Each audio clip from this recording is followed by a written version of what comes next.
paint with water. It is like a hybrid of watercolor and acrylic. The colors are intense. They're extremely vibrant. The paint comes extremely concentrated, so it lasts for a very long time. I actually worked with Alabama Art Supply, and they were the first people in the state of Alabama to offer the paint in a store. I love to teach. It is the main thing that drives me. It gives me the inspiration. It helps me improve every day, and it's an amazing tool. So if you get into a rut as an artist, the best way is to find someone to teach.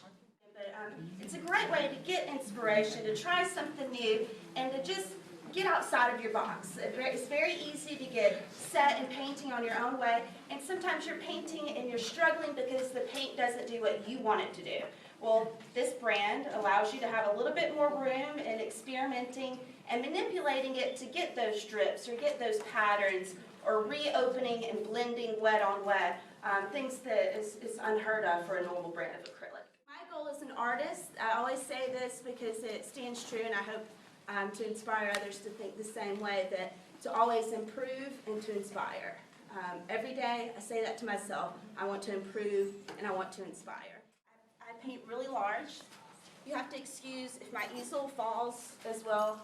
I have 2 pieces from one easel and another random piece from a different easel. But this is what I'm going to paint, okay? When I paint people, I search online and I find people I don't know.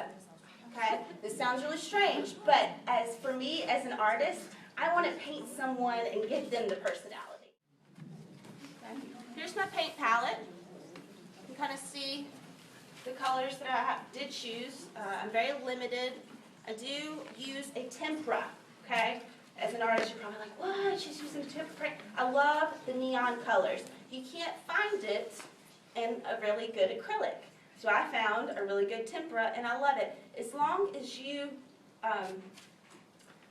protect all of it with a nice glaze afterwards, it's going to act and be just as good as acrylic. As long as you protect it with a nice, usually I use Liquitex F, which is the semi-gloss or high gloss. Comes in the bottle, it's like $12 to $20 to cover about 3 this size. And so it's well worth it. This has got the high gloss on it, and it really makes the colors pop. I'm not scared of messing up my canvas from the beginning.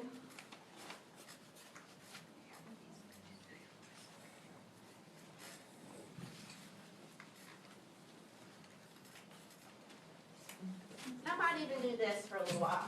That way more of you guys can see. Is that okay? Yeah.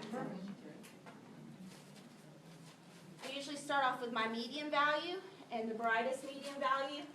That way I can work darker and lighter, mixing right into those values. I love getting photographs with really high contrast. You see how dark her eyes, how dark those shadows? It forces me to see the areas that are furthest away from you.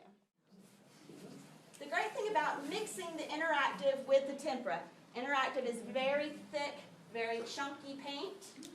Tempera is not. It's jelly. It's very liquidy. So when you lay down your dark value in the in the interactive, and then you start adding the tempera around it, it's actually blending, adding the really juicy paint with a really thick paint, and so it kind of acts as your water.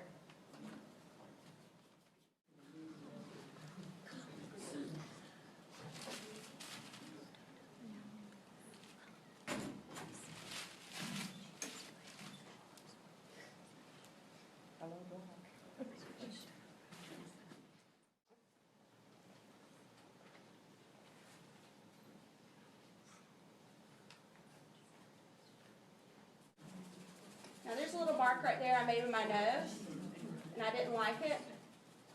So scumbling or scuffing it off the back and then blending that color in. So now I don't have that underpainting. Another great quality about interactive is if you can't cover it up, you can just scuff it. Like right here, there's some black that I can't rub off. I can scuff it down to where you don't see it.